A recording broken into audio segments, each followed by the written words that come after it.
বাংলাদেশের কিছু মিডিয়া, এই সমস্ত মিডিয়াকে আমরা চিনে রাখছি, এই সমস্ত মিডিয়ার পাছার চামড়া আমরা তুলে দেব, মাইন্ড ইট। এর মধ্যে প্রধান হইতেছে ওয়াকারের পথ বালক, সে আমাদের বাণিজ্য ডিল যেন না হয় সেজন্য নন ডিসক্লোজার এগ্রিমেন্ট এটা ফাঁস করে দিল। একটা জিনিস মাথায় রাখবেন, অ্যান্টি হাসিনা মানে কিন্তু অ্যান্টি ফ্যাসিস্ট না, অ্যান্টি ইন্ডিয়া না।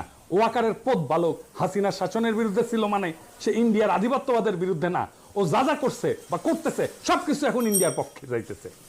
আমি আপনাকে একটা সিম্পল একটা এক্সারসাইজ দিই। হ্যাঁ, ধরেন আগামীর বাংলাদেশ কেমন হবে সেটা আমাকে যদি লিখতে বলেন, আমি লিখলাম। ধরেন কি লিখবো সেটা আপনারা বুঝতে পারেন না। বাংলাদেশের সকল প্রগতিশীল 2-3% লোক ছাড়া সবাই সেটা মাইনে নেবে, গ্যারান্টি দিলাম। কারণ আমি কি রাষ্ট্র চাই সেটা আমার 1000-এর বেশি ভিডিও আছে, 20টার বেশি বই আছে, এটা তার নিশানা আছে।